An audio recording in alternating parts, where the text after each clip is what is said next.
ya. Nanti kalian akan curang pendapat. Apa itu curang pendapat? Mengeluarkan suatu pendapat. Ya, mengeluarkan pendapat dari isi hati. Ya. Yes. Ya.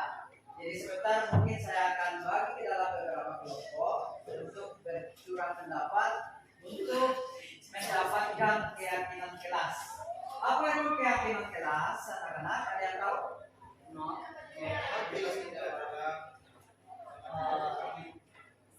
Tidak ada? Nah, oke. Keyakinan kelas adalah nilai-nilai yang diyakini oleh seseorang ya untuk kemudian menjadikan sebagai suatu aturan dalam tindakannya ya. Jadi itu adalah keyakinan kelas. Jadi keyakinan kelas adalah nilai-nilai yang kalian pahami. Ya, misalnya contohnya misalnya apa ada peraturan harus memakai helm pada saat mengendarai roda 2 atau motor. Apa nilai-nilai yang bisa kita ambil di situ dari peraturan tersebut? Ya, keselamatan. Ya, nilai-nilai yang kita yakini di situ adalah bahwa ketika kita memakai helm pada saat berkendara kita akan selamat ya. Jadi nilai yang kita yakini di situ adalah nilai keselamatan. Oke, jadi seperti itulah nilai-nilai keyakinan atau keyakinan yang akan kita tulis sebentar ya. Kemudian contoh kedua, misalnya kalian ketika COVID kemarin ya berlangsung selama kurang lebih 2 tahun ini, ya kita diharuskan memakai masker dan cuci tangan. Ya ada peraturan seperti itu. Kemudian saya bertanya, kira-kira nilai-nilai apa yang kita yakini di situ dari memakai masker, kemudian pencegahannya virus corona, ya, Keselamatan dan kesehatan. ya. Jadi salah satunya adalah nilai keselamatan dan kesehatan. Yang penting adalah kesehatan. Ya. Jadi kita yakini di situ bahwa ketika kita memakai masker, mencuci tangan, maka kita akan sehat atau terhindar dari virus. Makanya kita sehat, kemudian kita selamat. Ya. Jadi seperti itulah nanti yang akan kita bentuk.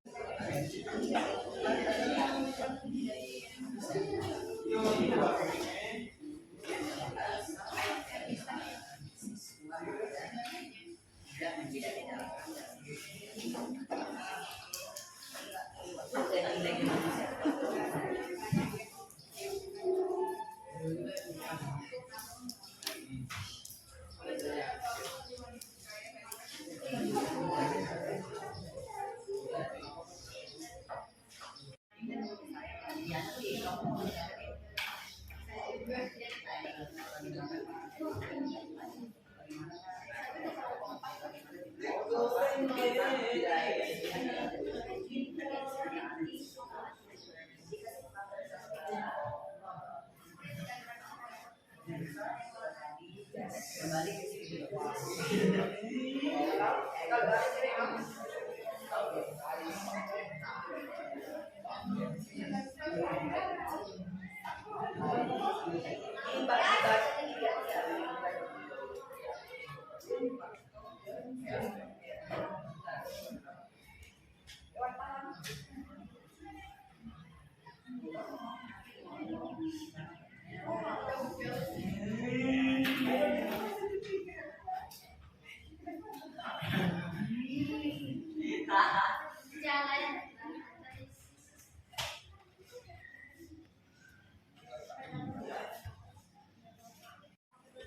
Assalamualaikum warahmatullahi wabarakatuh.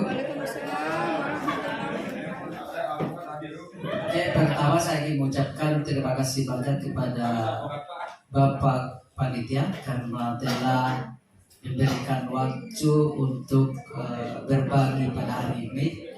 Namun sebelumnya saya ingin meminta maaf yang sebesar-besarnya apabila kemudian pada pemaparan materi saya pada nantinya tidak memenuhi ekspektasi atau harapan Bapak Ibu. Karena jujur saya sebenarnya masih perlu banyak belajar ya. Dan saya sebenarnya baru melakukan atau baru dalam pendidikan guru penggerak, baru terjun dalam pendidikan guru penggerak yang kalau tidak salah kemarin mulai awal Oktober akhir Oktober kemarin mulai ya. Jadi itu sekitar 1 bulan lebih sebenarnya saya dalam pendidikan guru penggerak. Untuk itu apabila kemudian nantinya tidak memenuhi ekspektasi atau harapan Bapak Ibu, mohon maaf sebelumnya karena saya masih harus belajar dan belajar terus. Oke, jadi itu yang pertama sebagai pengantar saya. Kemudian yang kedua yang ingin saya sampaikan bahwa kenapa sehingga kemudian saya bisa masuk dalam program guru penggerak ini adalah karena awalnya itu adalah saya adalah tukang ojek. Ya, tukang ojek dalam artian di sini pada awalnya itu ibu di rumah pada angkatan kemarin itu lulus sebagai pendamping ya, sebagai pendamping guru penggerak yang sebagai istri yang baik hati itu saya akan selalu mengantar. Salah ya, itu ya.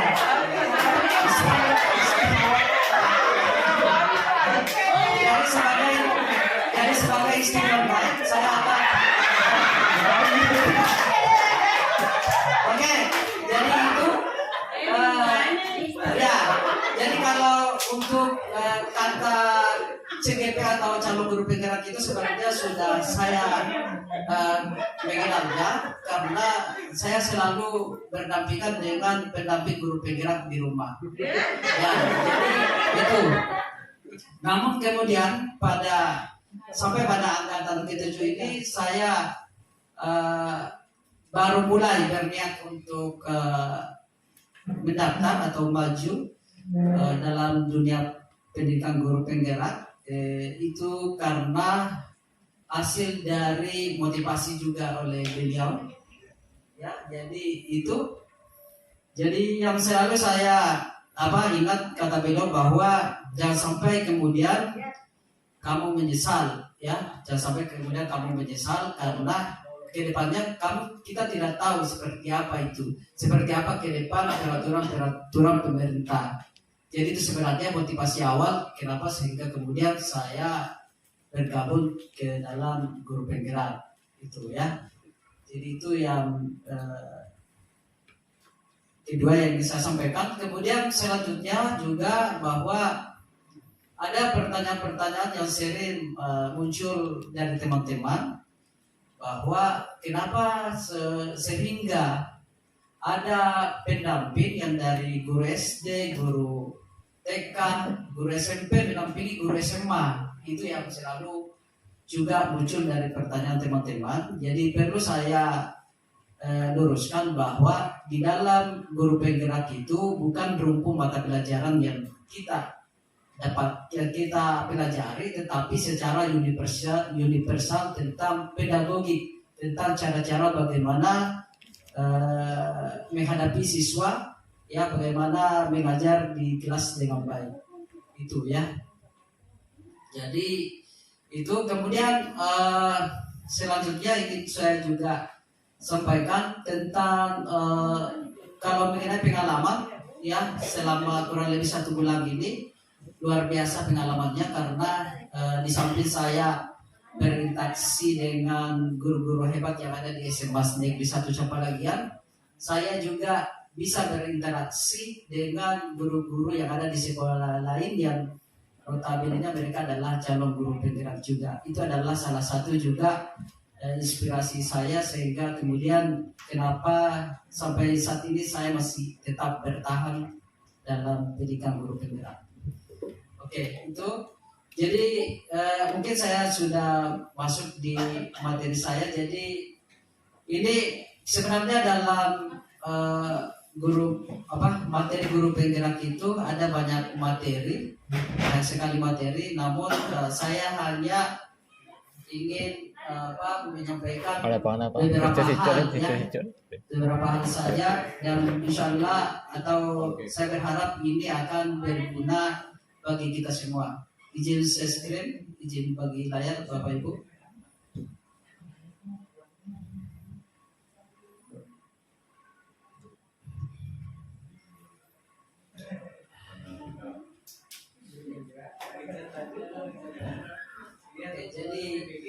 Jadi pada modul titik 1 kemarin ya, yang sudah saya pelajari ada judulnya adalah budaya positif ya. Dalam budaya positif itu ada namanya materi restitusi atau 5 posisi kontrol. Jadi restitusi sendiri itu adalah semacam komunikasi yang dilakukan oleh guru dengan siswa untuk bagaimana kemudian memecahkan masalah yang dihadapi di kelas. Jadi di sini ada 5 posisi kontrol yang biasa diterapkan oleh Bapak Ibu guru di sekolah atau di kelas. Jadi posisi kontrol yang pertama itu yang sering kita terapkan adalah posisi kontrol penghukum. Jadi di sini sebagai penghukum, guru itu akan selalu menghardik atau memarahi siswa ketika melakukan kesalahan.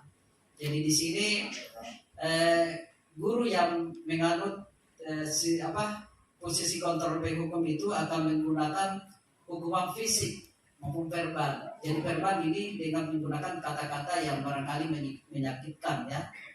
Jadi orang-orang yang menjalankan posisi penghukum ini akan senantiasa mengatakan bahwa sekolah itu memerlukan sistem atau alat yang dapat lebih menekan murid-murid lebih dalam lagi. Jadi itu kemudian efeknya itu nanti ketika kita menerapkan posisi kontrol penghukum, jadi nanti kemungkinan murid marah dan mendendam atau bersifat agresif. Bisa jadi sesudah kembali duduk, murid tersebut akan mencoret-coret bukunya atau meja tulisnya. Lebih buruk lagi, mungkin setelah sekolah murid melihat motor atau mobil Bapak Ibu guru dan akan menggores kendaraan tersebut dengan paku. Itu bila kita menerapkan posisi kontrol penghukum. Kemudian posisi kontrol yang kedua adalah membuat merasa bersalah. Ya, jadi pada posisi ini guru akan berkata dengan suara lembut, ya. Jadi membuat merasa bersalah akan menggunakan keinginan yang membuat orang lain merasa tidak nyaman, bersalah atau rendah hati. Jadi efeknya kalau kita menjadi pembuat merasa bersalah itu, murid akan merasa bersalah telah mengecewakan ibu atau bapak gurunya. Kemudian murid akan merasa menjadi orang yang gagal dan tidak sanggup membahagiakan orang lain. Kadangkala sikap seperti ini lebih berbahaya dari sikap penghukum, karena emosi akan tertanam rapat di dalam murid menahan perasaan. Tidak seperti dalam dengan guru penghukum, di mana murid bisa melupakan amarahnya walaupun dengan cara negatif. Jadi pada posisi ini murid tertekan seperti jika tiba-tiba nanti bisa meletus amarahnya dan bisa menyakiti diri sendiri atau orang lain. Jadi ini pada posisi kontrol membuat merasa bersalah. Kemudian saya lanjut pada posisi kontrol sebagai teman. Ya, ini juga kita sering lakukan. Jadi kita akan bersahabat atau berteman dengan guru, dengan siswa. Jadi pada posisi ini kita tidak akan menyakiti siswa, namun akan tetap berupaya mengontrol murid melalui persuasi atau pendekatan. Jadi posisi teman pada guru bisa negatif ataupun positif. Positifnya di sini bila berupa hubungan baik terjadi antara guru dan murid. Kemudian guru di posisi teman menggunakan hubungan baik dan humor untuk mempengaruhi seseorang. Namun nanti hasilnya itu murid akan merasa senang dan akrab dengan guru. Ini termasuk dampak positif. Hanya saja ada sisi negatifnya, yaitu murid menjadi tergantung pada guru tersebut.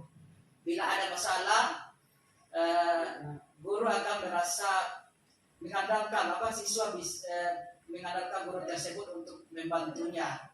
Akibat lain dari posisi tembak ini, siswa hanya akan berbuat sesuatu bila yang menyuruh adalah guru yang bersangkutan atau guru tersebut, dan belum tentu berlaku yang sama dengan guru yang lain.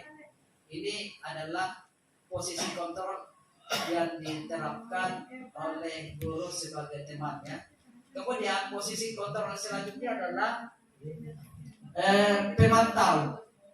Ya, jadi di sini pemantau itu atau memonitoring atau mengawasi.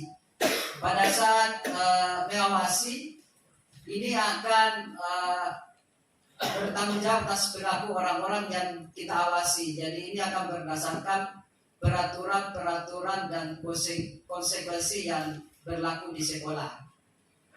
Jadi efeknya ini apabila kita keuntungannya bila kita menganut posisi kontrol pemantau adalah murid lebih memahami konsekuensi yang harus dijalankan karena telah melanggar salah satu peraturan sekolah. Guru tidak menunjukkan emosi yang berlebihan, menjadi marah atau membuat merasa berbuat salah, ya. Jadi ini pada posisi pemantau.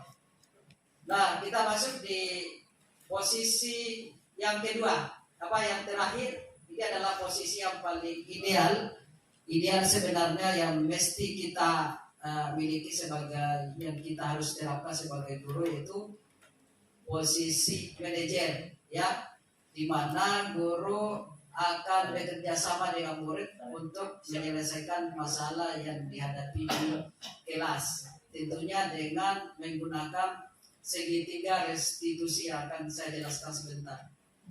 Jadi di sini dari kelima posisi kontrol yang sudah saya jelaskan tadi ini, jadi posisi yang paling ideal yang harus kita miliki adalah atau yang kita terapkan adalah manajer. Paling tidak, kalau tidak bisa menjadi manajer, kita bisa menjadi pemantau yang tadi, ya.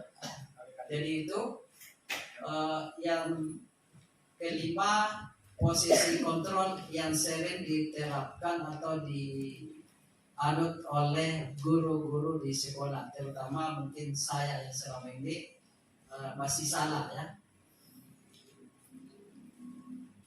Oke, seperti tadi penjelasannya bahwa pada posisi manajer itu akan menyelesaikan masalah yang terjadi di kelas itu dengan melakukan segitiga restitusi, ya. Segitiga restitusi itu adalah ada langkah-langkah yang dilakukan pada saat ada masalah di kelas. Jadi langkah pertama itu, tahap awal adalah menstabilkan identitas. Jadi menstabilkan identitas itu artinya menormalkan, ya, menenangkan siswa. Ketika ada siswa yang bermasalah, tenangkan dulu. Jadi yang sering muncul itu pertanyaan kepada siswa adalah, setiap orang pasti pernah melakukan kesalahan, kamu bukan satu-satunya yang pernah melakukan ini. Ini adalah salah satu pertanyaan yang bisa kita terapkan, kita bisa ucapkan kepada siswa pada saat kita melakukan segitiga restitusi. Setelah pada bagian menstabilkan identitas, kita masuk di tahap kedua, yaitu validasi tindakan yang salah. Jadi validasi tindakan yang salah ini adalah memverifikasi apa sebenarnya yang dilakukan oleh siswa tersebut sehingga mendapat hukuman. Jadi pertanyaan-pertanyaan yang biasa muncul itu adalah, adakah cara yang lebih efektif untuk mendapatkan apa yang kamu butuhkan? Kemudian kamu tentu punya alasan mengapa melakukan itu. Itu adalah langkah kedua. Kemudian langkah terakhir adalah menanyakan keyakinan. Ya, keyakinan ini sebenarnya sudah harus terbentuk di kelas, ya, sebelum kita mengajar, ya. Jadi pertanyaan yang bisa kita lontarkan adalah, keyakinan kelas apa yang kita telah sepakati, kemudian kamu ingin menjadi orang yang seperti apa. Jadi itu pertanyaan yang bisa kita ajukan pada saat kita melakukan segitiga restitusi. Tentunya ini masih perlu penjelasan lebih lanjut. Untuk itu kemudian Bapak Ibu apabila penasaran dengan materi ini, silakan mendaftar di guru penggerak nanti. Oke, jadi itu, jadi supaya lebih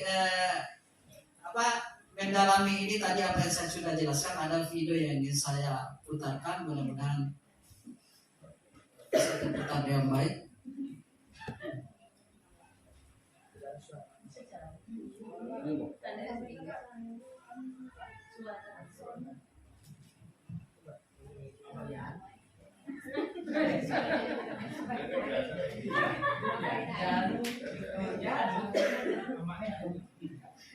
Thank you.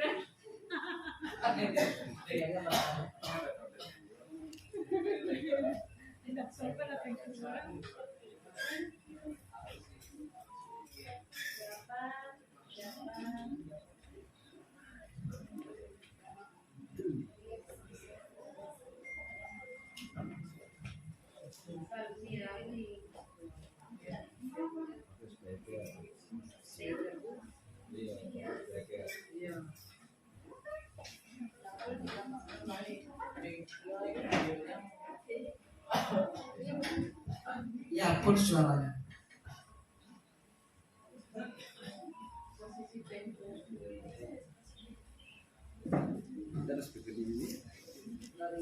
Biasanya ada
Atau videonya di share di grup saya.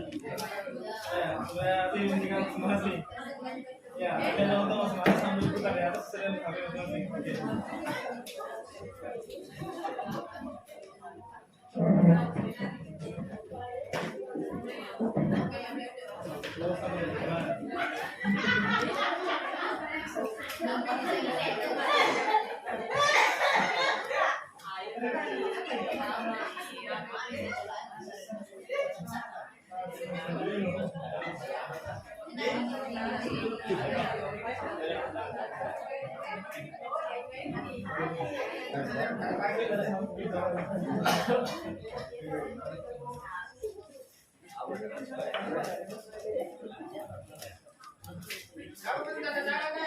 Saya.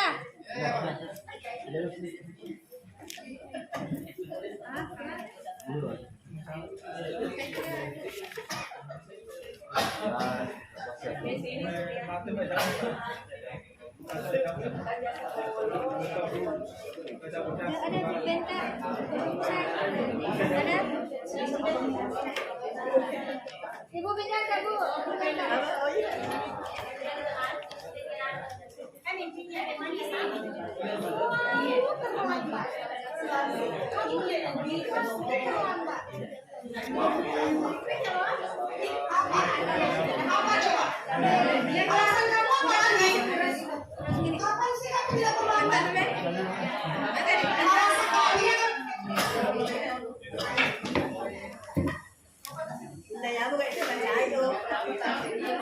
Jangan tuh tipe di om. Ya paham itu sama itu.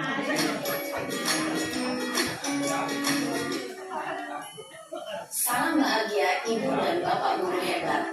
Dalam penerapan disiplin positif restitusi, salah satu program yang dikembangkan adalah 5 posisi kontrol. 5 posisi kontrol dalam restitusi adalah proses perjalanan seorang pendidik agar dapat mengenali dirinya.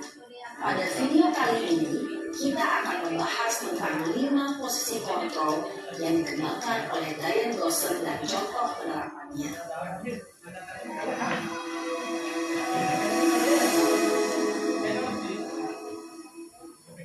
5 posisi kontrol itu adalah 1. Posisi penghukum, 2.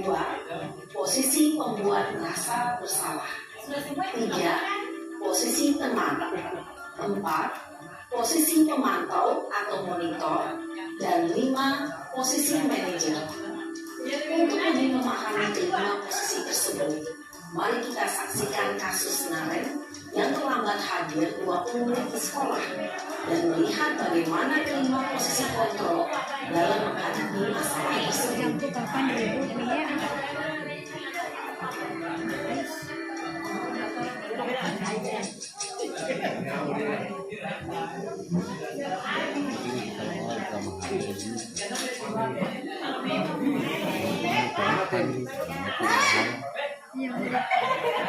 Sini kamu.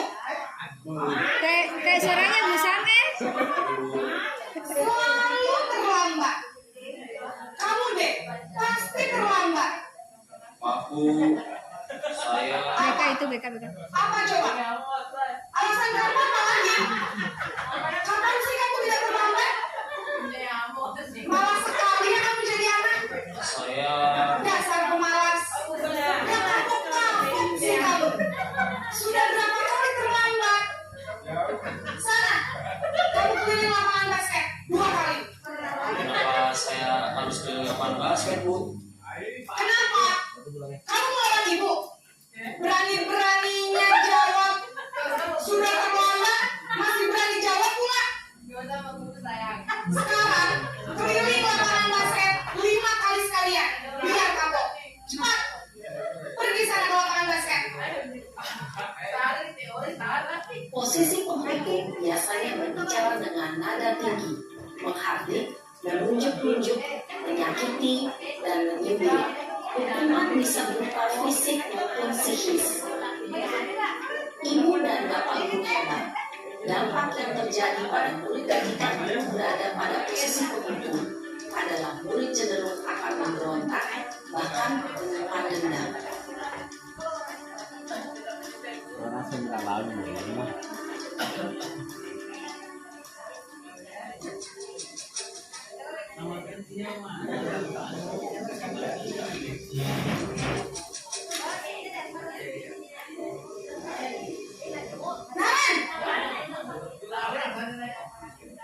Pagi, Bu. Naren. Kamu kenapa terlambat lagi, nak? Ya Tuhan, Naren. Kamu senang ya bikin ibu susah ya? Kalau kamu terlambat lagi, nanti ibu yang ditegur bapak kepala sekolah, nak. Disangka ibu tidak bisa membina kamu. Duh, gimana ini? Maaf, Bu. Duh, Gusti Naren. Kamu suka ya kalau ibu ditegur bapak kepala sekolah? Terus, sekarang ibu harus tulis apa ini di buku absen? Ini kamu sudah sering terlambat loh. Ini harus apa coba? Maaf, Bu. Maaf sekali. Ya sudah, lain kali jangan bikin ibu susah lagi ya, nak ya. Ibu tidak akan kuat lagi kalau kamu begini terus. Bisa jantungan kalau ibu bikin bapak kepala sekolah. Sana cepat ke kelas. Maaf ya, Bu. Maaf sekali. Posisi pembuat rasa bersalah berbicara dengan nada tenang, cenderung lembut, namun kata-kata yang dibicarakan membuat murid merasa menjadi orang yang gagal, memandang buruk dirinya sendiri, merasa tidak berharga, dan tidak sanggup membahagiakan orang lain. Ketika guru mengambil posisi pembuat rasa bersalah, murid akan menganggap dirinya yang bersalah dan ia akan menyimpan emosi negatif tersebut di dalam dirinya.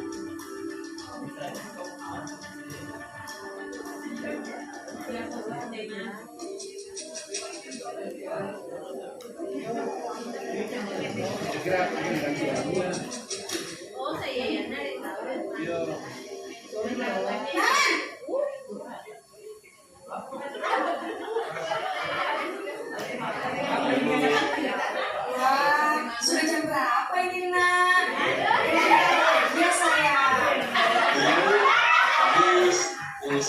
lupa bangunkan saya, Bu.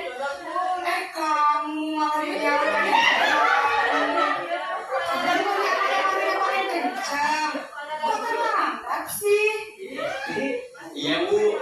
Saya memang terlambat bangun tadi. Jadi, biarpun saya lari kencang, tetap gak kencang, Bu. Ya sudah sana. Nanti lain kali larinya lebih kencang lagi ya. Biar gak terlambat lagi. Bikin senang ibu. Demi ibu. Bisa kan? Bisa lah, Bu. Ya sudah sana masuk kelas. Ibu beresin urusan absen kamu.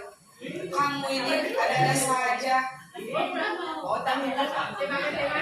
Dalam posisi teman, guru berbicara dengan nada suara ramah, akrab, cenderung bersenda gurau untuk menjaga suasana tetap santai.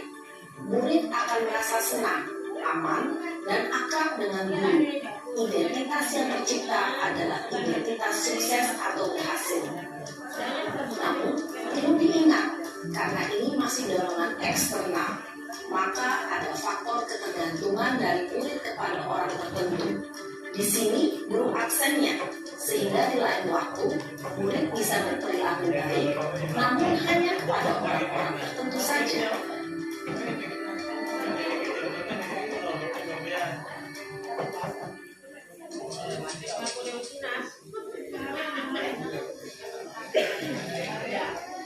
Itu matanya Yudin kemana? Itu matanya Yudin Pak.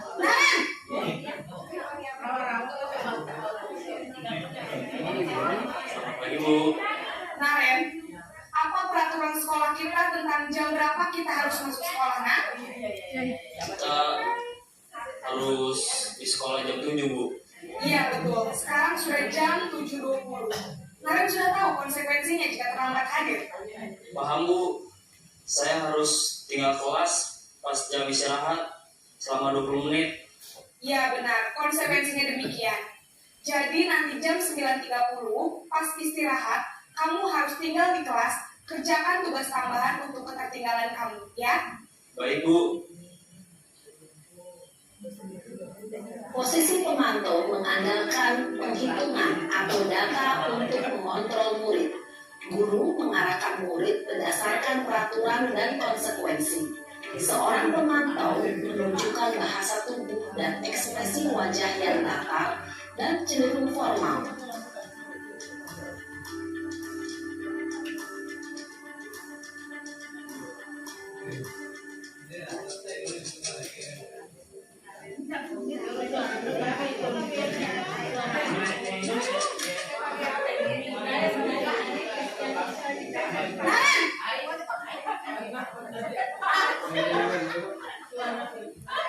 Lagi, Bu. Selamat pagi, Naren. Maaf, Bu. Saya terlambat. Iya, sekolah masuknya jam 7, sekarang sudah jam 7.20. Jadi sekarang bagaimana ini, Naren? Maaf, Bu. Saya lupa setel alarm saya semalam. Baiklah, menurut kamu, keyakinan sekolah yang mana yang perlu kamu tingkatkan? Menghargai diri sendiri dan orang lain mungkin, ya, Bu. Setuju. Jadi, apakah Naren meyakini prinsip saling menghormati tersebut? Iya, Bu. Saya meyakininya. Apakah Naren bersedia memperbaiki masalah keterlambatan ini? Bersedia, Bu. Bagaimana kamu akan perbaiki masalah keterlambatan ini? Saya akan coba untuk tidak lupa menyetel alarm saya, Bu. Baik, kalau Naren mau menyetel alarm di rumah, ada orang yang kira-kira bisa bantu mengingatkan tidak? Ada, Bu. Kakak saya, Kak Emma. Ada lagi selain Kak Emma? Selain Kak Emma, ada ibu saya. Baik, jadi yang mengingatkan Naren adalah Kak Emma dan ibu, ya? Kira-kira akan mulai start alarm kapan, Naren? Setelah pulang sekolah, akan segera saya lakukan. Baik, jadi Naren akan setel alarm untuk bangun besok pagi dan akan diingatkan oleh kakak dan ibunda Naren, ya? Ada lagi yang mungkin perlu dilakukan, Naren? Agar tidak terlambat bangun lagi. Tidak ada, Bu. Baik, Naren. Terima kasih untuk kerjasama kamu. Sekarang kamu perlu kembali ke kelas untuk belajar. Baik, Bu. Terima kasih. Posisi manajer adalah posisi kontrol yang disarankan untuk memimpin murid memiliki sikap disiplin yang positif, yaitu murid yang mandiri, bertanggung jawab, dan dapat memecahkan masalah. Tujuan dari posisi ini adalah agar murid dapat berefleksi atas tindakannya. Guru akan dengan tulus memberikan pertanyaan-pertanyaan bermakna, sehingga membuat murid dapat belajar dari kesalahannya dan mencari sebuah solusi untuk menyelesaikannya. Ibu dan bapak guru hebat, setelah mengamati adegan kelima posisi kontrol tadi, kira-kira posisi mana yang paling ideal? Posisi mana yang dapat menunjang motivasi intrinsik murid? Ya, tentu posisi manajer. Posisi ini memang posisi ideal dan ingin ditunjuk setiap pendidik. Pada posisi inilah, guru dapat menerapkan disiplin positif dan berpihak pada murid yang memerdekakan murid. Perjalanan seorang pendidik tentunya tidak mudah untuk sampai pada posisi seorang manajer. Namun, tujuan kita pasti, yaitu menciptakan murid-murid yang mandiri, merdeka, dan bertanggung jawab.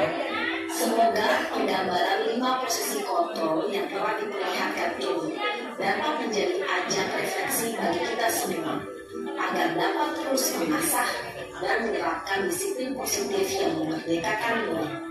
Mari terus berlatih dan bersemangat. Selamat menerapkan. Salam dan bahagia, Ibu dan Bapak Guru hebat.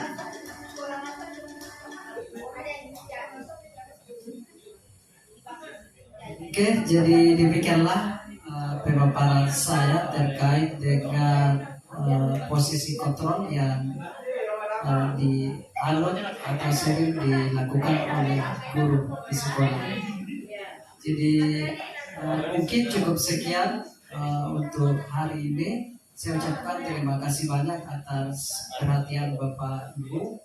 Tentu materi yang saya sampaikan ini jauh dari kekurangan, dan mudah-mudahan teman-teman atau Bapak Ibu sekalian penasaran dengan materi-materi yang ada di guru penggerak ini, sehingga kemudian memotivasi Bapak Ibu untuk ikut bergabung di dalam guru penggerak, insya Allah. Sekian, Assalamualaikum warahmatullahi wabarakatuh.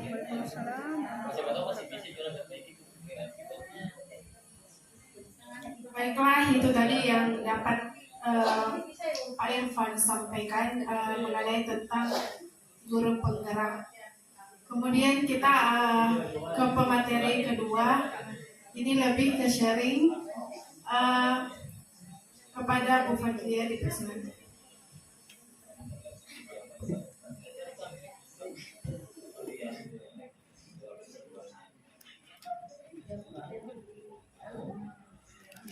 Assalamualaikum warahmatullahi wabarakatuh. Terima kasih atas kesempatan yang diberikan kepada saya. Alhamdulillah.